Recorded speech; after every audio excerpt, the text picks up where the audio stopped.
l'humanité a une seule origine. Ceci doit nous permettre de nous rapprocher les uns des autres au lieu de nous éloigner et de nous haïr les uns les autres.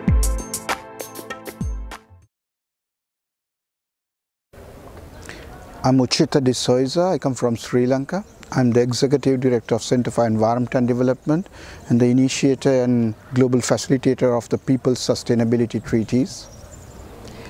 My name is Nomvula Dlamini. I'm from the Community Development Resource Association, a civil society organization that is based in Cape Town, South Africa. We're a member of the Barefoot Guide Connection, which is a global platform for social change organizations.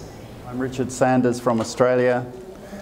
I'm an ecological economist, and I'm very interested in helping to facilitate global transformation towards a planetary civilization that I see as being truly worthy of our humanity. My name is Marta Benavides. I am from El Salvador. A lot of the work that I do has to do with an education that is for the purpose of the beingness, being people here in harmony with each other and in a healthy planet. My name is Ashish Kothari. I work with an Indian environmental action group called Kalpavriksha, and we work a lot on alternatives to the currently dominant economic and political system. My name is Aya, and I'm from Tunisia. I'm a blogger and a peace activist. I've been involved myself in volunteer teaching for unprivileged children, but I also was at the refugee camp on the Tunisian-Libyan borders, and I was doing peace education. La pire des choses, ce n'est pas la méchanceté des gens mauvais, c'est le silence des gens bien. Yeah, absolutely. I think if we want a different world than what we have right now, if you look at the current education system, it's essentially geared to producing clones, producing people who can fit within the current system, right? The economic, political system. And it's also, at least in India, maybe elsewhere in the world, it's also a system which actually takes us away from our own ecological roots, our own cultural roots, and our understanding of history. You know, it's a very alienating kind of an education system. So if you want a different society, one of the bases has to be a very different process of learning. One would not even call it education. I think that education is not really education. I think education is really a process of dehumanization. It is a process of taking away, as a child, our childlike nature, our natural ways of being, and becoming conditioned to fit into the system. And the system is an exploitative system of people and of planet. Unfortunately, I believe that the education system prevailing currently in the world, not just the West but also in the South, is more towards structuring the mind and conditioning the mind than grooming or facilitating the mind to be more open and to think beyond what has been told that is obvious.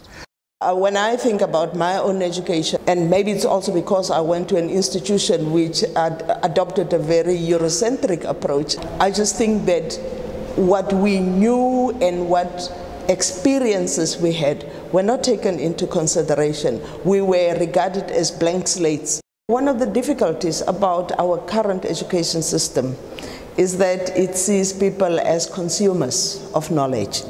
It doesn't recognize that people themselves ought to be involved in the creation of knowledge. People are seen as passive recipients, and it is something that they are just expected to absorb and absorb and absorb.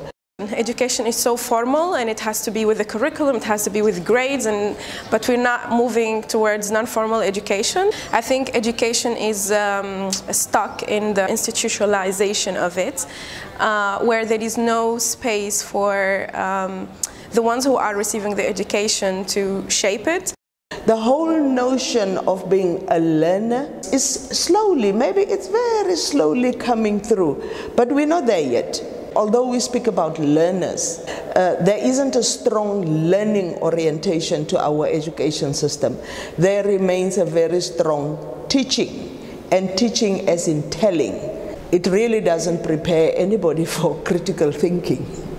There's no space to question, there's no space to critically engage and think about. what you are expected just to absorb and what you are expected just to consume. All the knowledge which they have consumed doesn't really help them to live in the world and engage in a meaningful way. Our education system doesn't really prepare young people for the world in which we are living, with all its demands and all its challenges. For example, mindfulness is not a part of co-curricular in the education system. Mindfulness is not something that you can acquire by teaching courses either. So when mindfulness does not prevail in a mind that is educated, the action or how the human being would react would be to contexts that has been programmed rather than self-inquiry and being compassionate towards the others. Education is trying to create single-minded kind of thought processes on earth where the corporations and consumption lifestyles do benefit, and also the monopolistic dominant ideologies based on liberal economic development are part and parcel of the education system that is prevailing today.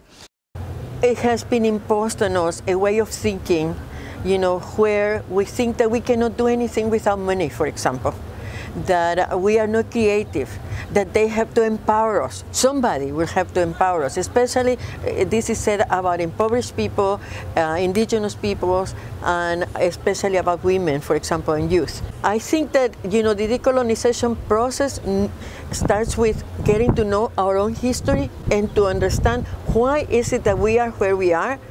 Où la colonisation s'est manifestée, des peuples entiers ont été vidés de leur culture, vidés de toute culture.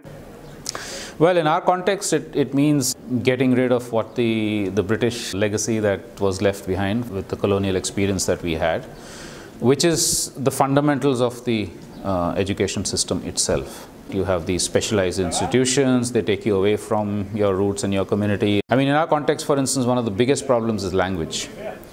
So because English is now dominant and it's the language of power, the local languages, the 800 different languages in India, they get wiped out. There's a whole generation which has not learned that because they're not learning from their elders, and in the school they're not being taught those languages. And with language, of course, a whole lot of cultural concepts, etc. That aspect of what's being lost needs to actually be brought back in. And so I think decolonization is really about two things especially. Number one, that education or learning does not have to happen only in specialized institutions. It's something that is happening and should be happening all the time, anywhere that you are, and you need to create the environment conducive for that kind of learning process anywhere, right? Whether it's in your community, with your parents, with your peers, anywhere. And the other part is the subject matters that we're being taught. So, for instance, there's a whole hierarchy, there's a whole social hierarchy that gets set up.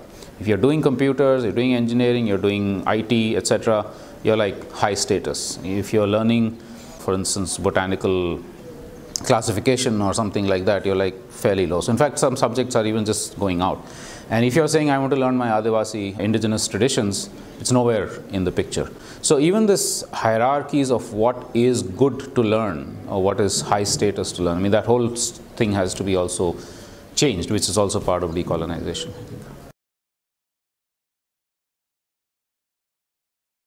My name is Manish and I live in India. My work is around actively trying to resist and dismantle the global industrial education system and to regenerate local learning ecosystems and self-designed learning processes.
I know that we have to decolonize our minds, our hearts, and our doing. Le régime politique et social qui supprime l'autodétermination d'un peuple tue en même temps la puissance créatrice de ce peuple. I think the age of the chalk and talk and classroom and teacher in front, I think that era is gone. I think we need to change the way education functions, because education focuses on teacher teaching the learners, but now we need the voice of the learners to shape education. We have to reconceptualize the way we do it, and education doesn't have to go just like we did it 50 years ago. We can revolutionize the way education works. The emphasis should be on learning and not only on education. It should seriously take into consideration that whoever is in the system has got an experience. How do we work with it in a way that builds onto that? It would be wonderful into the future if we can have an education system that says, what is it that you are interested in? What do you want to learn? And how would you like to learn that? How do you make learners co-facilitators of their own learning? Bringing a learning orientation to education could make a massive, massive impact, not only in the lives of individuals, but in the lives of our communities and our societies. We should change the setting of the classroom. We should change top-down teacher-learner to more horizontal communication where the learners are taking in a leadership of the classroom. We need to provide informal spaces outside of the classroom for people to learn. The learning environment, and part of the environment is what are the learning spaces, and move away from the old classroom setting with desks lined up. There are different ways in which things can be done. An important thing would be to allow a certain degree of self-organization based on interest, based on what learners would like to learn. Getting youngsters to be part of teams based on interest, that could be fantastic. If you make young people active participants, I don't think teachers need to be facilitating everything.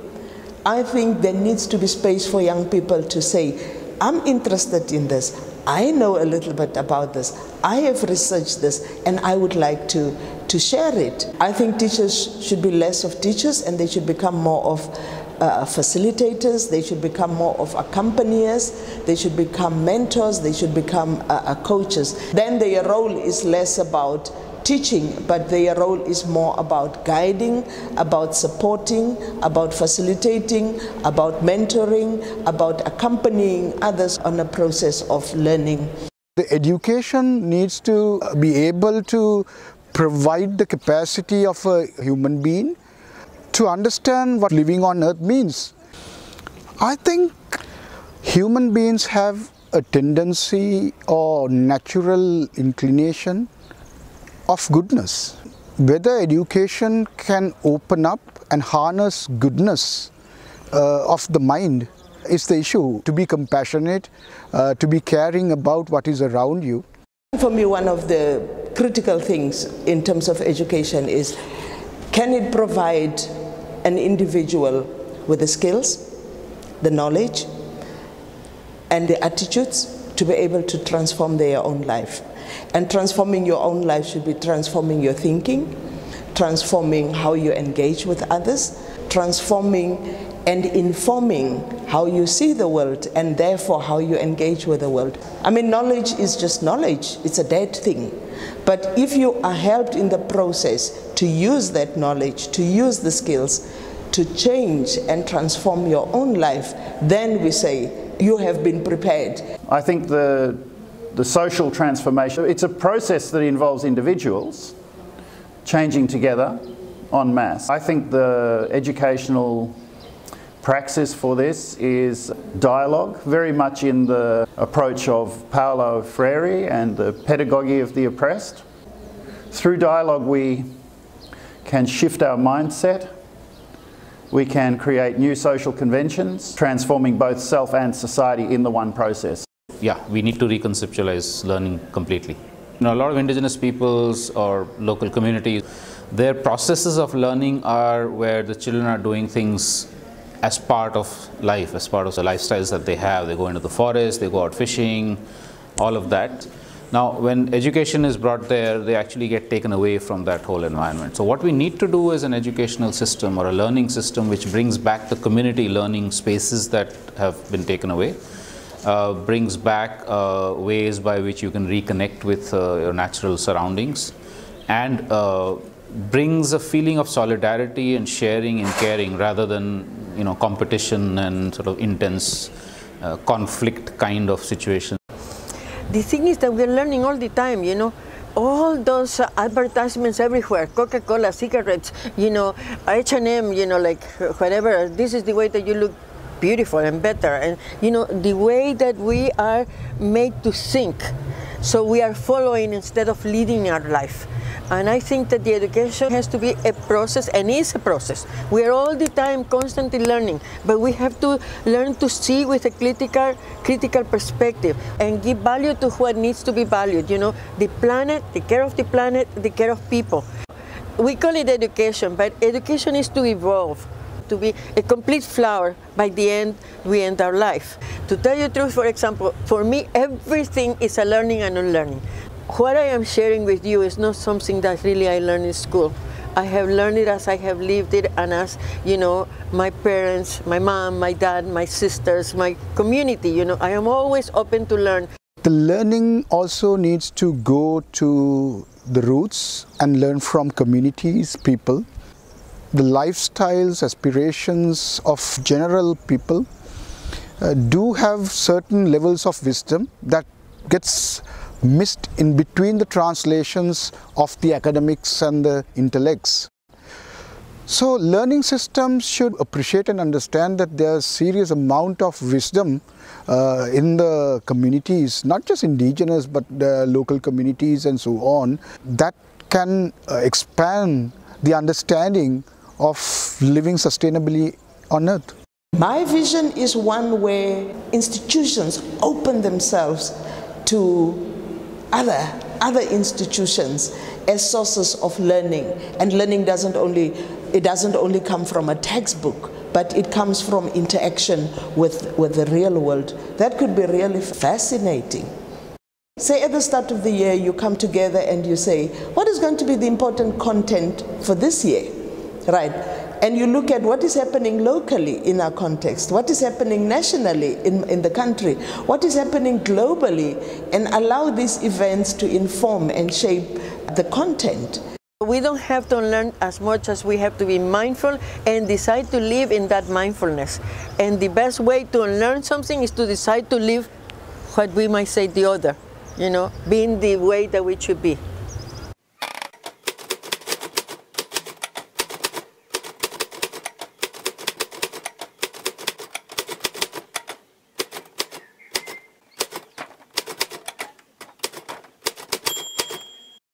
We need to start thinking about things differently. And through education, we have an opportunity to influence and shape the lives of many people. Let all the people of our country roll up their sleeves in the spirit of self-help. I don't think it's an either or. I mean, I think we need to fundamentally change the system, so a lot of energy has to be put into that, into critiquing what there is right now and then saying, okay, what is the alternative? What are the alternatives that one needs? But that revolution in education or in any other field is going to take time. And so you need to, even within the current system, keep expanding the spaces that are available. So increasing their access, expanding the curriculums, making the school system or college system more democratic. Those are things you can do within the current system, and you need to keep expanding that space. But you have to simultaneously also argue for a complete transformation. You can't only wait for the revolution, but you also cannot only say, okay, within the system I'll tinker around a bit. I think we should do both. We should fight against the system. There is always a system in there. Even if we change that system, there is a new system will be put in place. We cannot, or we should not never stop questioning the system, because there is always something to fix. There is always room for improvement. But I think really to have effective impact, and that's the role of civil society, we need to provide those informal spaces outside of the classroom for people to learn and for students to learn. And youth taking initiative, that is also important, because these kids see us as role models for them. I believe strongly that we need to keep up the pressure through lobbying. We have to lobby for policy changes, have to become genuine advocates to ensure that the system changes. But I think there's also a wonderful opportunity to work with institutions. In my own country, there are institutions that have taken the risk of going against the dominant, and they have introduced some wonderful initiatives, alternative ways of doing, creating much more enabling spaces. And I think those kinds of institutions, they provide a wonderful opportunity for activists like us to engage with. I go in and I run little things with groups of learners. So I bring a part of the bigger world into the school. And I think if more of that can happen, if more of political educational activists like us can support those institutions that are seeking to create something new, to enliven. It's more than just enlivening. It's about transforming the education system from below. So the work from below, the work from above, and somewhere in the middle they're going to meet. I have a dream that one day this nation will rise up. Wow. Wow. To be compassionate, to empathize with other life, not just other human beings, but other living things, living beings. Be mindful of yourself and others and what is around you. Know yourself. Know who you are. It's more than just an identity, because if you know yourself, you can face almost anything in the world. To be open to learn, to be open to see wider, and then to be able to say, this is me, and therefore I am going to incorporate it, and this is not me, and I'm not going to do it. To question everything deeply. To speak up for themselves, to claim their rights. You have the power anytime, anywhere, to claim your rights and say what you want, what freedom means, what dignity means. To learn about generosity and sharing, and not think of things as me, mine, and I. Learn from an early age to respect others as human beings and treat them with dignity. Not necessarily you need to react to survive on earth by doing things what others do. You are part of nature. You are not above nature. And the natural environment is an important part of your context, and it needs to be respected. Look at how you're conducting your life. Is this the way that you are honoring being here in this beautiful planet and in harmony with everybody and with all of life? To know that a human being is the most beautiful, caring, compassionate, noble creature in its potential, and to live that potential to your full ability. Being able to live on earth with minimum impact to it, which makes you more resource on earth rather than a liability, I guess. I would really teach my children to be a proud Tunisian, proud African, proud Muslim, proud Arab, and to embrace all these identities and to tell the world what that means. Because there is a lot of misconceptions about these identities. Well, already when we are born, we are humans. But life is calling us to be humane. So, you know, it's about figuring out what is precious, what is special in life. And then, you know, to really see everything with gratitude and being able to see the beauty of it. This is so beautiful. I cannot really express how beautiful and how grateful I am to the universe and to the planet, you know. They want change, and change is what they will get.